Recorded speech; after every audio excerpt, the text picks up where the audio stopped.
All right, what is going on, guys? It is time for another episode of the Chasing Waypoints podcast. But wait a minute, this isn't on our normal day. What is going on? Well, it's actually pretty simple. Today, Wednesday, we are doing our Waypoint Wednesdays live stream. But I got a feeling if you're listening to this, you might not be tuned into that. So here's a rerun from last week or previous week's episode of Waypoint Wednesdays live stream. Making sure you guys stay in the loop with information. So quick background on Waypoint Wednesdays. Waypoint Wednesdays, we try and do a little bit more of the technical stuff, components and things like that.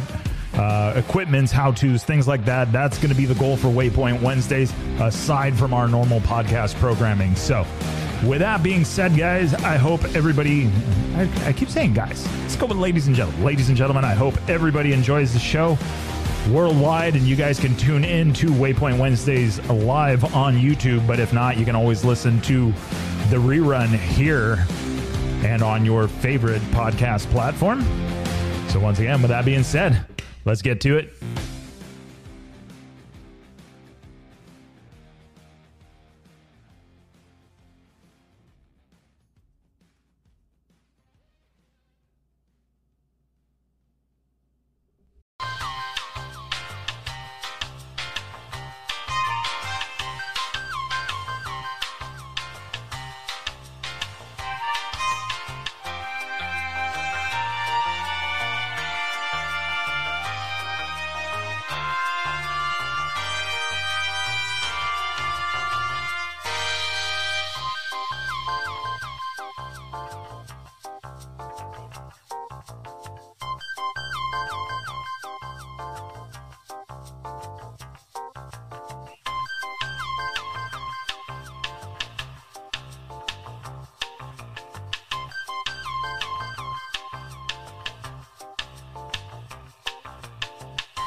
All right, what's going on, guys? Welcome back. Waypoint Wednesdays, episode number 9 already. It's crazy. It's been 9 weeks already on this. So, well, we skipped one.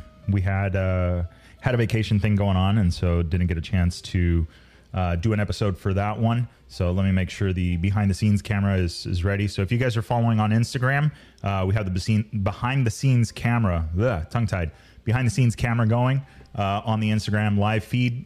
If you guys want to jump in on there, or if not, comment below in the YouTube chat, and I'll get to your question or concern or whatever it may be. So what did you guys think about the elevator music? I think it was kind of a nice touch, right? Some elevator music to get us started, kind of a chill. It's been a really busy week, so I'm trying to rope things in. Billy, I see you're in the Instagram. What's up, sir? We need to chat, and I keep trying to get time to call you, but it's not happening, and that's not cool. So we're going to get you on the show here soon because, yeah, we want to talk some rally stuff with you. But, okay. So let's see here. What do we got going on? The big thing coming on this. Oh, hold on. Got to wear the official hat. There we go. All right, now it's a party. Okay, so this week has been super busy. I got a project going on at the house and trying to get that done.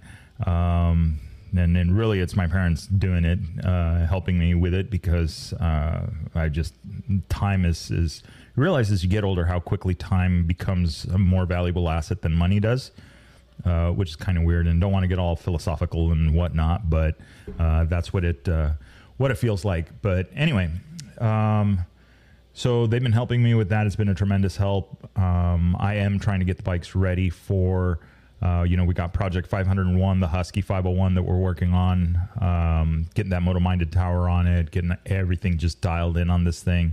It's a long project, and I took a running bike, took it apart.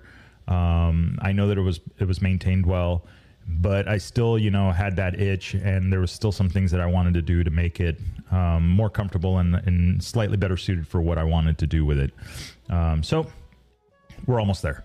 But then from there, the 790 came along, and then Raid Garage did their thing with their new rally tanks for the front, Rottweiler with their rear tank, their triple clamps, and so I've been burning on that one. If you can imagine two bikes completely apart. I was showing pictures to Travis from Every Single Sunday about it, and talking about what it's like, having two bikes apart. And then he goes, well, try having 3 bikes apart. And the difference between mine and his is that all 3 of those bikes have interchangeable parts. So that makes it a little bit more difficult. Let's see.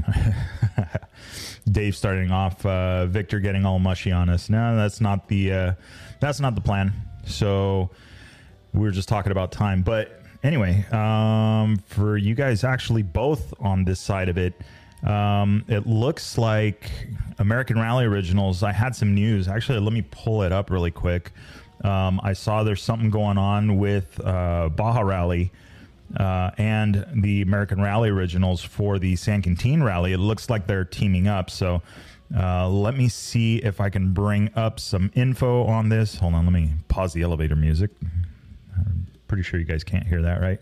Oh, no, maybe slight soft background noise. Let's see here. Jump into the email. I'm trying to remember where I got that one from. Again, probably stuff that I should have been prepared. But anyway, I was really stoked to see this, that we were talking about some more information and getting some classes on rally stuff. So let's jump into that. Marty, thank you. Thank you very much for the props. We got to come up and see you soon. Get everybody up there to Randsburg. We'll talk Gnarly Dave into making us some, or letting them use some routes, or making some new routes for us up there. So for those of you guys don't know, the Cottage Inn, located up in the high desert, Southern California, a ton of great riding right around that area. So great hot spot. So I'm looking forward to visiting up there and checking out some of the rides and trails and stuff that's out there. So kind of centrally located to a bunch of trails. So I am excited to do that. I just got to get a bike ready for it. Okay.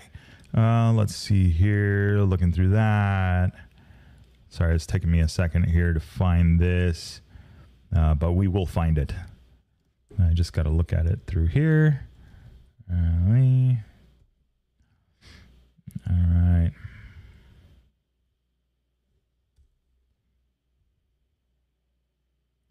Let's see. So basically what we're doing is going to be it's going to be a simulated rally. It's a couple of days out in the desert with some routes. You're going to get to meet the guys from the American Rally Originals team, the ones that will be there. And then we get to talk road books and classes. And the cool part about it is that it's like a class and simulated rally. So you can actually get a chance to get out on some stages, practice at your own pace. It's not timed. It's, it's not necessarily scored. You want to keep track of time and penalties and things like that. But basically we're just going to be bench racing with buddies, is my impression of it. So I think we'll have a really good time down there. I know Dave Pearson's going to be down there. Let's see here. I'm just jumping over to their website because, of course, the one email I'm looking for that I got that had all this cool info I can't find right now live because that's just how it rolls. But let's see here.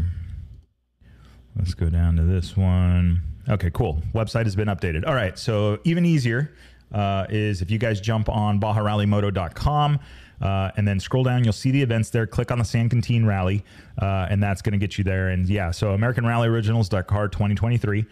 So this event actually helps with the expenses and what it takes to get that team up to the Dakar or out to the Dakar. It's going to be May 20th through 22nd. And basically it's an effort. It's a fundraising event.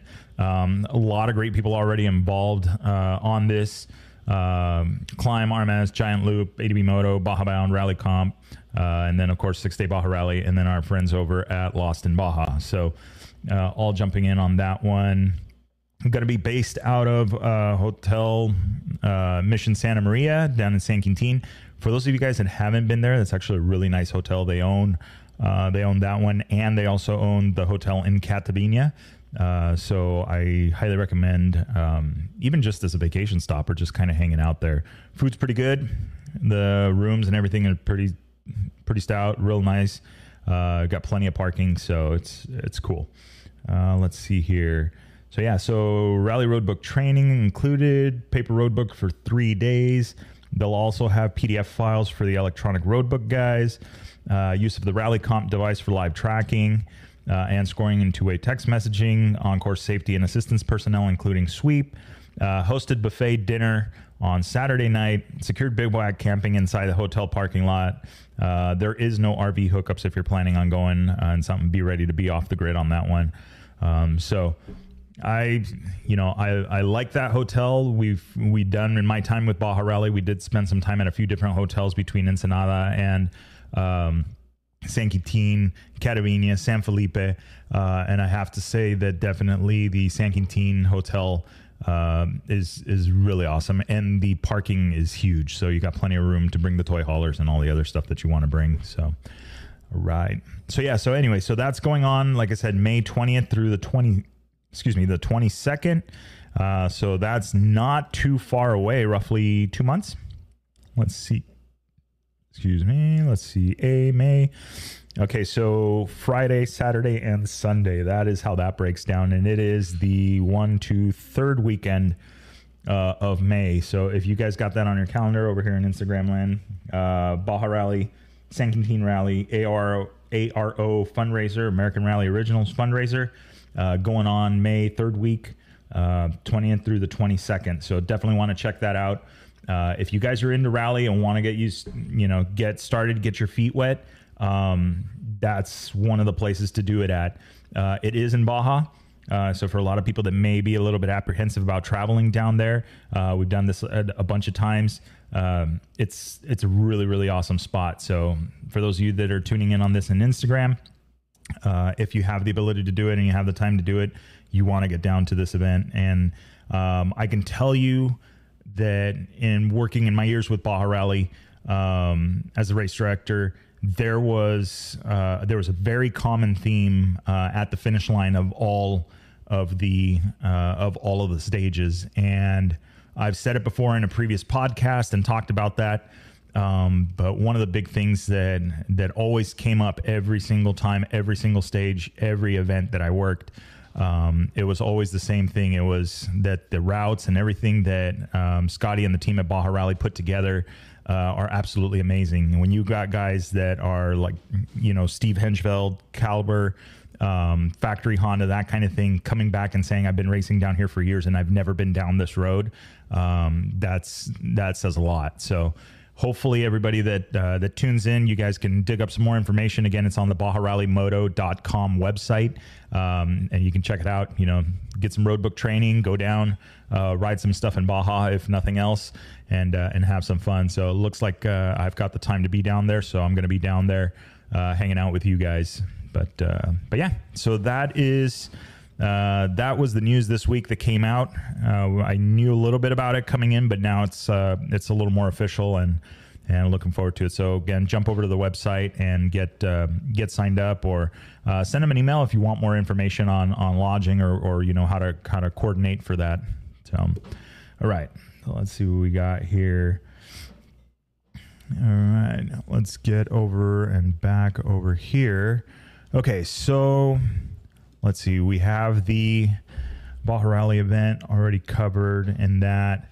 And then let's see, no more elevator music. Okay, so let's move over to Garage Talk. So the last couple of nights have been kind of a turn and burn on getting a 790, the 790 Adventure, ready for the Get On ADV event coming up towards the end or middle of April. That is the Get On ADV Fest. It's going to be in the Mojave at Zakhar. That is the Rawhide compound out there. And they're going to be basically hosting, it's kind of like a mini trade show, but there's going to be rides, there's going to be camping areas, a lot of stuff going on. So I'm definitely, again, looking forward to being out there, getting a chance to ride the 790 around. We should have it done. Again, my plan is to have the bike done this week, with still a lot of stuff to go. So Monday night was just basically a huge teardown of the bike. If you guys were on Instagram, you saw a video of what was going on, and basically the Raid Garage tower all came off. Got rid of the tower, got rid of basically the whole top half, got the tank off of it, everything, just stripped the whole bike down, and basically is just getting it ready to be worked on. I was apprehensive, okay, well, maybe I should do it in stages and, install the triple clamps. Okay, now install the hydraulic clutch, and then, okay, now let's do the tanks. But I realized as I sat there and kind of planned it out that it was actually better to just take the whole thing apart and just be done with it. And there was little things that I noticed that, like rattling on the bikes, like rattling when I would ride over washboards and stuff like that I could hear coming from the tower. And I knew what it was. It's the cables inside, and it's the harness, and it's kind of tapping up against the carbon fiber, which is a great speaker for those, that may not know that, but it's literally just tapping on it the whole time. And so little things like that just kind of became annoying, and that I knew that I needed to address. So I figured, you know what, the best plan of attack is just take the whole thing apart. So luckily we had the space in the garage, and I was able to capitalize on that. But so day one, complete tear down, get everything down, put the thing on the rear stand, and just get rid of everything, drain the gas out of the thing, and just clean it up the best I could. Last night was basically and I should say, complete teardown. And then I decided to tackle the triple clamps that I picked up at Rottweiler Performance. Now, that one was my first test, because for me, working on triple clamps on a bike, you understand, I'm very mechanical, and I understand how things work, and I can picture how things work, but there are things that I haven't done, but for me, I just draw a picture in my head and I'm able to figure it out. And so going into this, installing the triple clamps, one of the biggest things was okay, well, I got to deal with bearing races. So talking a minute about the 790 Adventure, 890 Adventure, and I'm not sure if they changed it for the 890, but I'm going to assume it's the same. The steering head bearings that come stock on the 790, and I know the engineers know what they're doing, are very bicycle-ish. ball bearing, simple cage, simple race. That's it. Nothing fancy. They do have a pretty good spread across them, so I'm sure the loads, I know it's calculated. They didn't just, flip through the pages in the catalog and just go that one and pick it. There's a reason why that bearing is so big, and there's a reason that bearing is so tall, and blah blah blah. So I was very surprised because most of the bikes that I've always seen steering head bearings on, primarily the BMW stuff, is they have tapered roller bearings. Tapered roller bearings, if you guys caught on to the last or one of the last Waypoint Wednesdays when we talked about it, and I had the triple clamp here, not on the bike, is tapered roller bearings are designed to be loaded in two different directions, where ball bearings are designed to be loaded in one direction, and that's linear, so in the direction of the ball, so just spinning. That's all it's meant for. A tapered roller bearing, when used in a pair, is designed to basically take both a linear and an axial load, if I remember that's the correct term. And so what's going on, if you can imagine, when you're hitting stuff on a bike, is the fork is actually flexing in and out.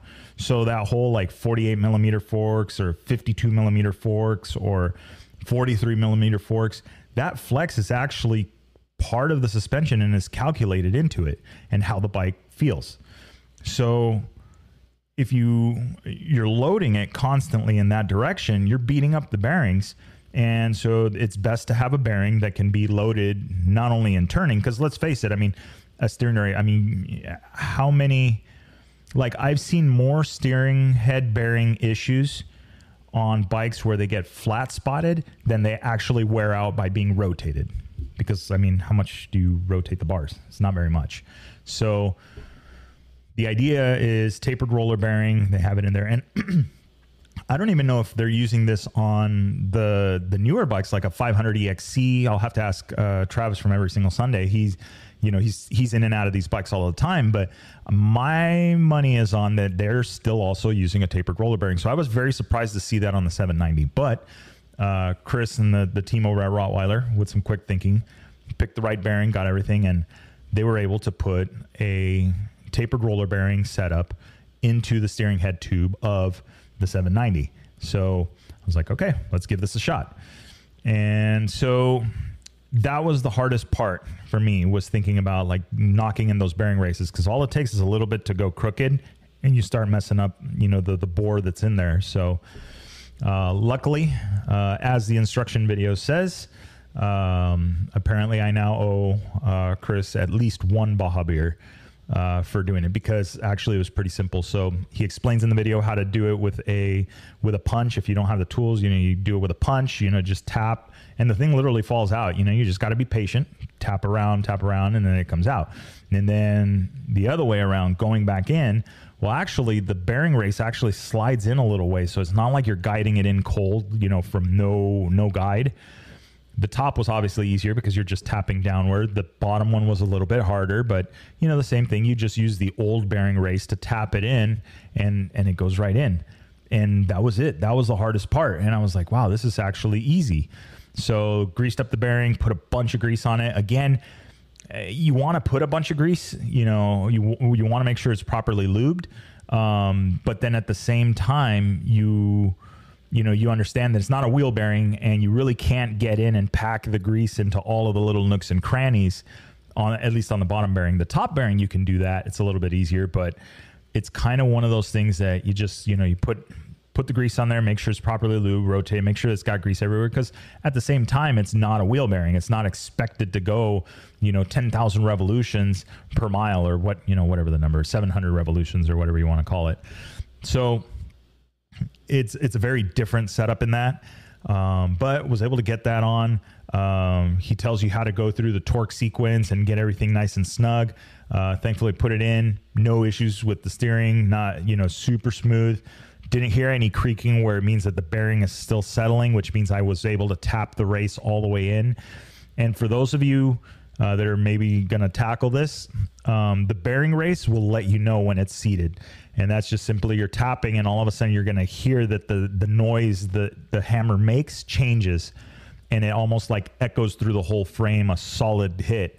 And that's when you know the bearing race is pretty much seated. But still, I would recommend following the video along and doing the torque sequencing that Chris from Wattweiler mentions in the video to make sure that you do that properly. So anyway, I was able to get that installed, and then just roughly, bolted everything up, put the forks back in, did everything. I was super careful not to try and scratch the Kashima coating. That was a big thing for me when I ordered that from Conflict. Was getting that factory Kashima look or whatever. And I mean, let's be honest, I'm not the top level rider that's going to notice a difference on it, but let's just say I'll feel better mentally that, I have the best that could be on there. So from there, just presented it, got it all set up, just rough draft basically. And then just worked on a couple of small things, kind of straightened the wiring out and all of that. That was day one. So that was a long day. Day two was basically wiring, put the tower back on, get the wires ran through, make sure that I've got everything kind of situated where it needs to be.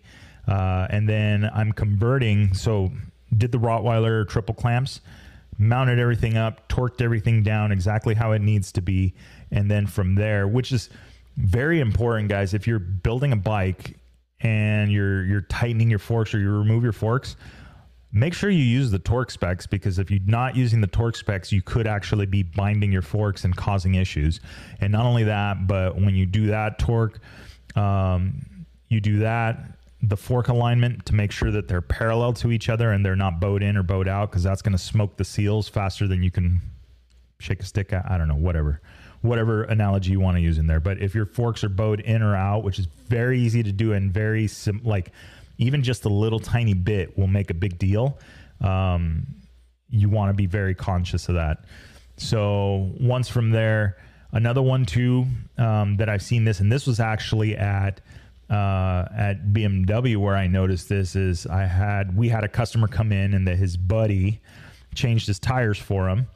And it was funny because he comes in and, is barking at the prices and all that stuff. And it's a shop, and you know what? Shops have to make money to keep the lights on, so, he's not happy about that. But, we're looking at it, he's like, yeah, something's wrong with it. And, this is after we had gotten a phone call that the bike locked up the rear tire on him twice on the way to the shop. And this was driving from Imperial Valley all the way over to San Diego, which is 90, 100 miles more or less.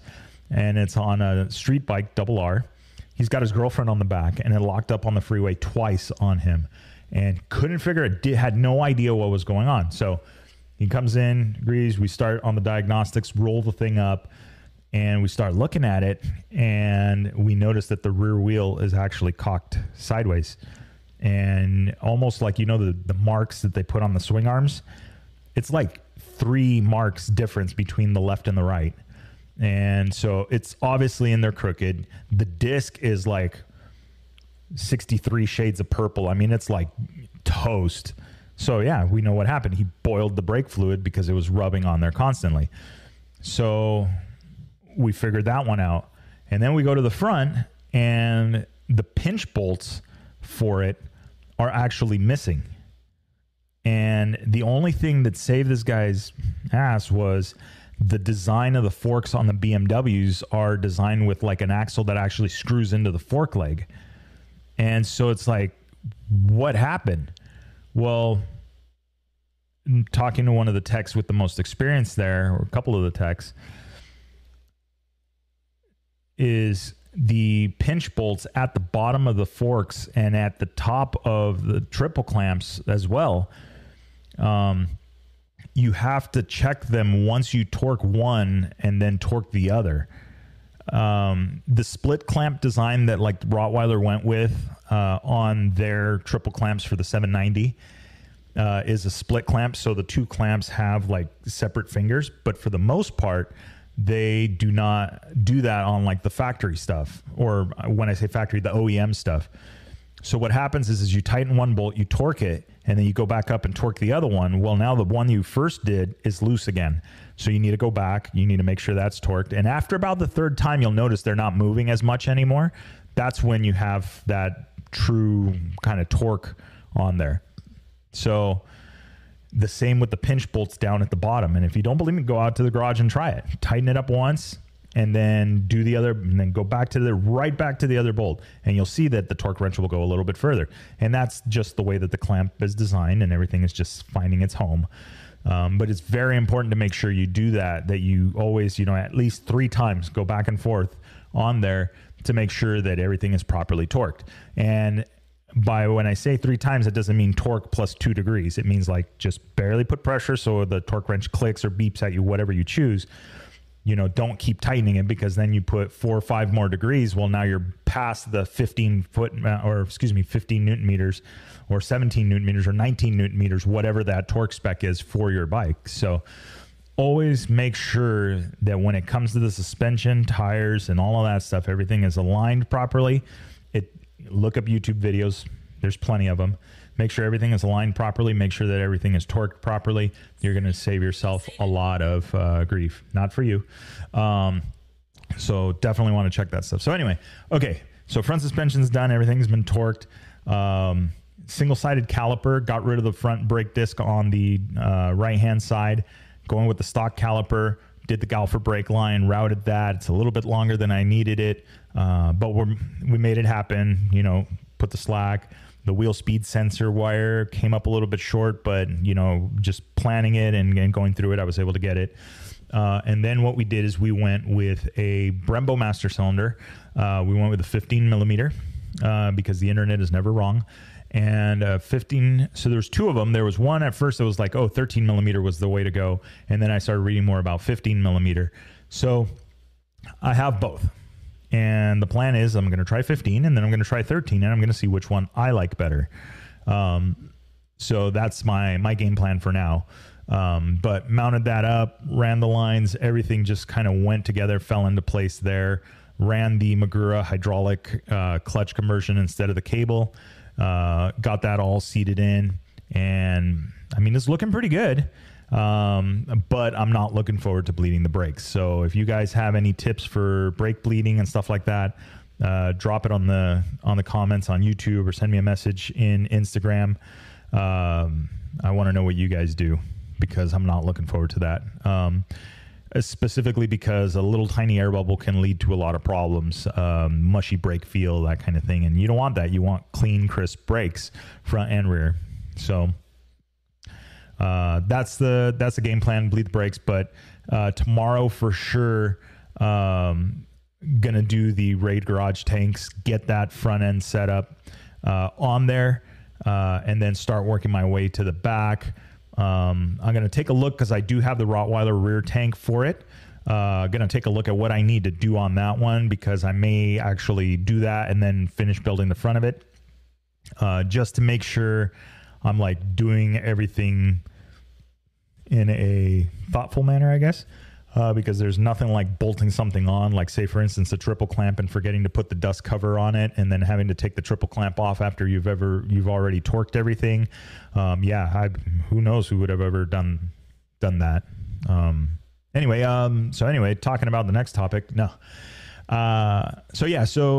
that was another big one for me, is just remembering to stop every once in a while and plan the continuation of what you're going to do. I also like to save a lot of mini tasks, the little things that you're like, oh, I need to tighten that, or I need to run this, or I need to move that. I like to save those for the end. So when you're running out of steam, they're just brainless activities that will just get you that much further. So I did that last night, and then again tomorrow, I'm sure I'll have more of them. But the plan is rear tank tomorrow, Raid Garage tanks up front, and see how close we can get to the finish line on this thing tomorrow. I know bleeding the brakes is still the thing. I got some syringes coming. I'm going to try the syringe method and reverse bleeding it, starting at the caliper and then working my way up, which I feel like science is on my side for that one. Not 100% sure, but we'll see. So going to do that, Raid Garage kit, and then the rear tank. I have the shifter. I have the brake pedal I need to put on there.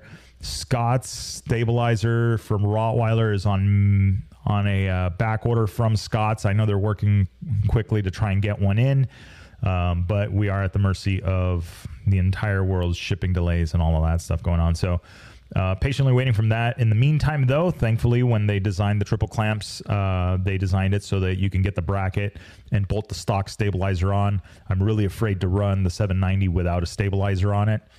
So just do that. No big deal.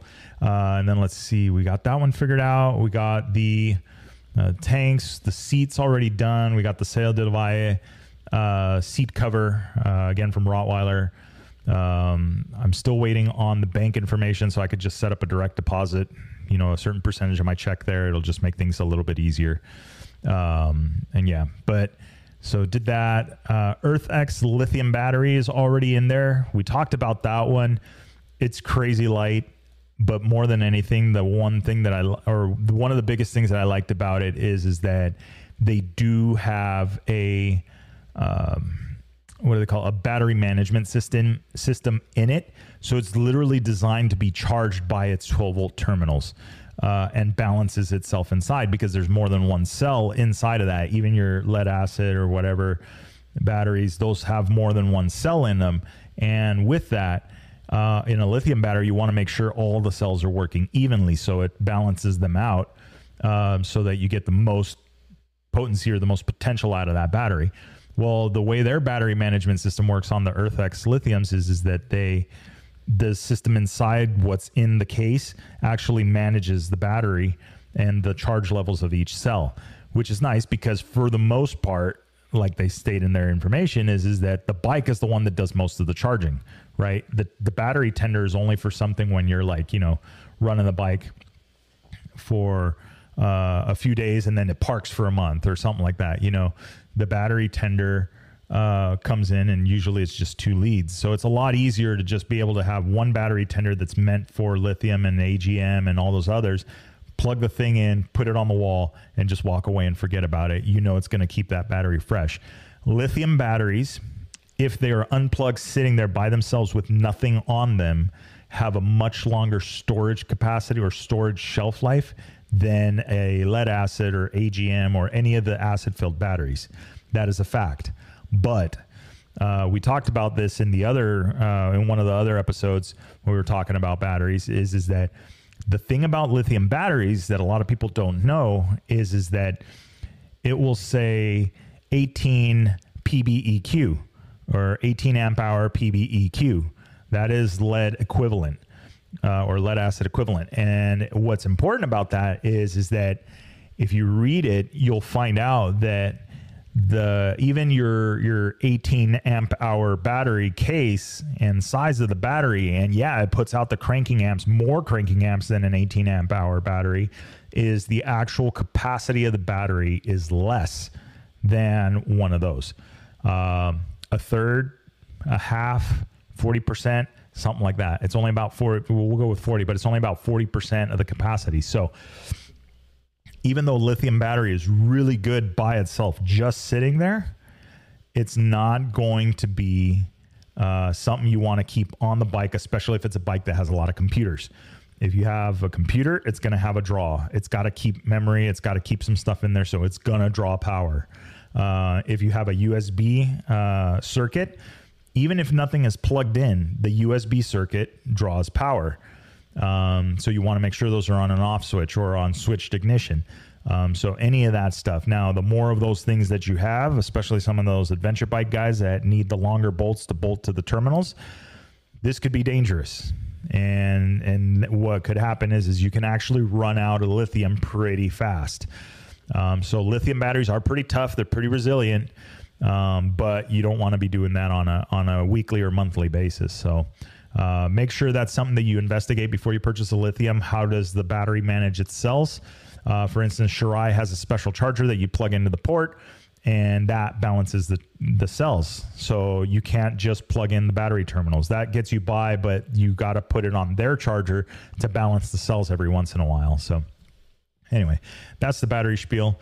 I am looking forward to getting this thing on the bench and maybe get it weighed. If things work out, I may actually take the bike up to Rottweiler Performance for their bike night if they have another one coming up. I'll talk to them about it because I'm excited for this build. But yeah. So that's pretty much it. Still shopping for tires. I'm debating on running something like super like full knob aggressive for this ride out there, just to see how the bike works. Or if I want to go with something, and I'm kind of leaning towards, like right now I'm running the Michelin Anarchy Wilds, and they have really good traction in the dirt, and they're actually a really cool street tire, like a really good street tire, in that, yeah, they're noisy. When you slow down, you feel the vibration, but for the most part is, they almost handle like a street tire. And I think that's pretty cool. You know, it allows you to push the corners a little bit better, feel a little bit more planted, because for those of you that have ridden knobbies on the street and understand what happens, is, you know, you get that gummy, weird feeling because you're riding on the knob, so it doesn't feel as planted. Do not have that problem with the Anarchy Wild. So, but there are more competitors coming. Bridgestone has their AX41, Battle Cross, I believe. Then Metzler just recently announced the Karoo 4, which looks pretty stout. So I'm looking to see what's out there. Of course, there are the Motas and I don't know what others of the world. Motas on mine, I mean, they make a really heavy and stiff tire. I mean, that's ADV, right up the ADV alley.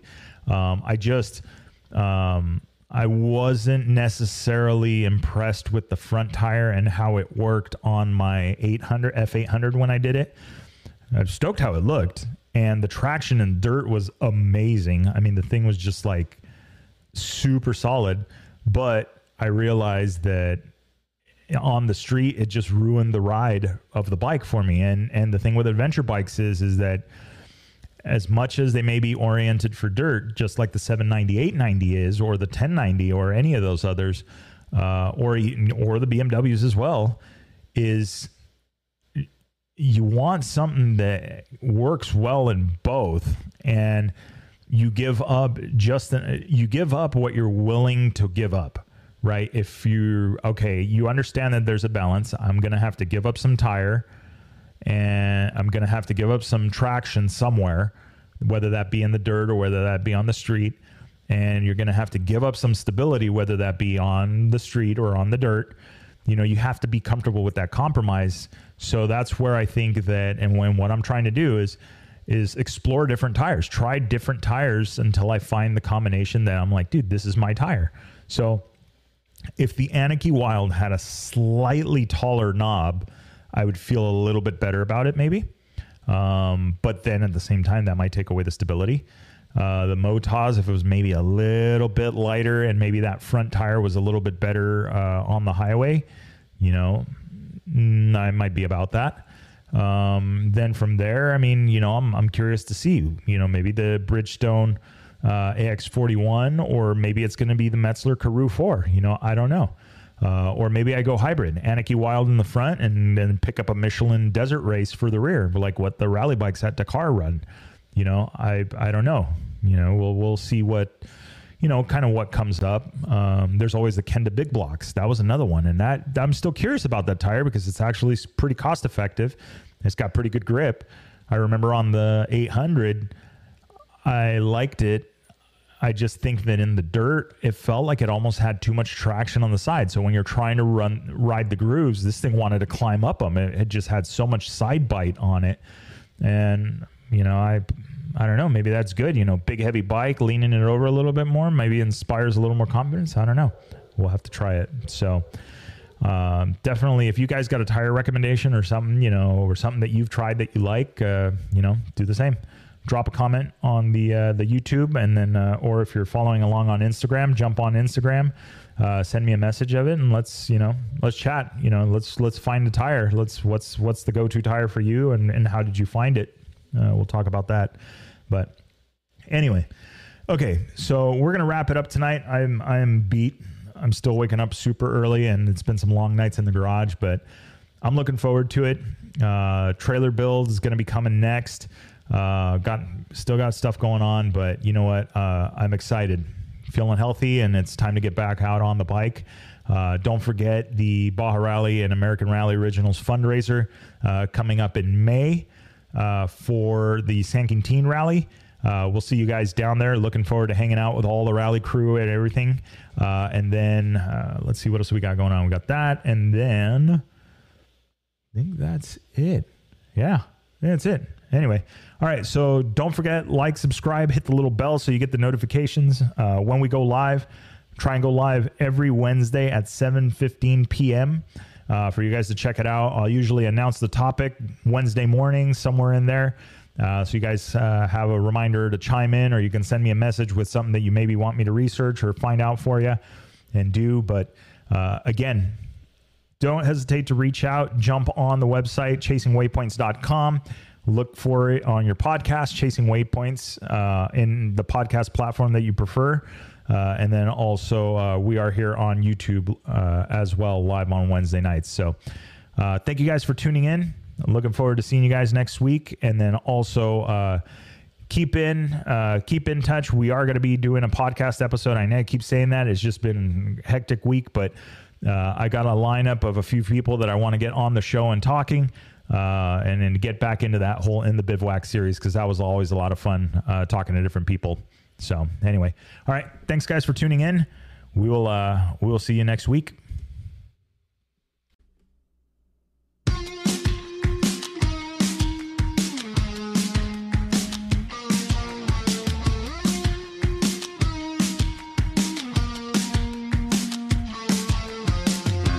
All right, that is a wrap for another episode of the Chasing Waypoints podcast. Hope you guys enjoyed. Do not forget to like and comment. We want to hear what you guys thought about today's show.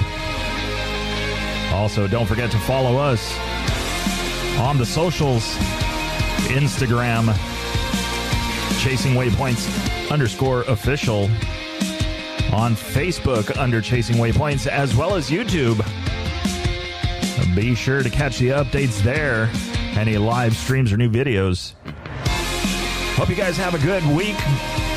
Having a good day. Don't forget, tag us. We want to know where you guys are riding and what you guys are up to. # Chasing Waypoints.